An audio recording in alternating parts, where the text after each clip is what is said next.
Hi అందరికి welcome to my channel. అందరూ ఎలా ఉన్నారు? మీరందరూ బాగున్నారని మనస్ఫూర్తిగా కోరుకుంటున్నానండి. మీరందరూ ఎలా ఉన్నారో కామెంట్ సెక్షన్లో అయితే కామెంట్ చేయండి. ఇక్కడైతే మొక్కజొన్న కండ్లు అయితే ఎరుస్తున్నామండి. మాయనమాట చేనంతా పోయిందండి. ఇవి 4 ఎకరాలు కలిపి 2 టన్నులన్నర అయితే అవ్విందండి. చేను మొత్తం చూసారు కదా ఎలా పోయిందో. ఇది స్పీడ్ అండి, స్పీడ్ పెట్టాం. మరి ఈ నేలకి సెట్ అవ్వకో ఏమో తెలియదు కానీ చేనంతా అస్సలు బాగాలేదండి, పోయింది. ఏమోలేండి, దేవుడు అలా ఎప్పుడు చిత్తంగా నడిపిస్తే అలాగే నడవాలి కదా. ఒక్కోసారి బాగుంటుంది, ఒక్కోసారి బాగోదు.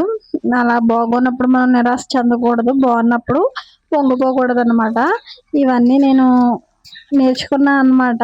నాకు వ్యవసాయం మీద పెద్ద అవగాహన లేకపోయినా తల్లిదండ్రి వ్యవసాయమే కదా. ఇక్కడ పెళ్ళైన తర్వాత నా భర్త కూడా వ్యవసాయం చేయడం వల్ల నేను కొంచెం కొంచెం తెలుసుకున్నాను అనమాట. ఈ పక్కన చూసారు కదా, ఇది వరుషనండి. ఇప్పుడే కంక అనేది తొడిగిందనమాట. ఇంకా పాలు కూడా తయారవ్వలేదు అనమాట. అంటే అందులో బియ్యం గింజ అనేది తయారవ్వలేదు. ఇవి ఇందాక చూపించాను కదా, అది పొద్దున్న వేరే బంట వాళ్ళు ఇరిసారండి. అలాగే ఈవినింగ్ వచ్చేసి ఇంకో బంట వాళ్ళు అయితే ఇరిసారు.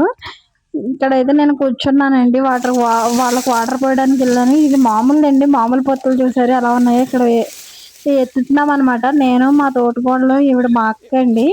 ఇలా ఇద్దరం కలిపి ఎత్తుతున్నాము. ఇంకొక కాలంలో ఇంకొకరు ఎత్తుతారనమాట. వీడియో కోసం అయితే తీస్తున్నాను అనమాట నేను.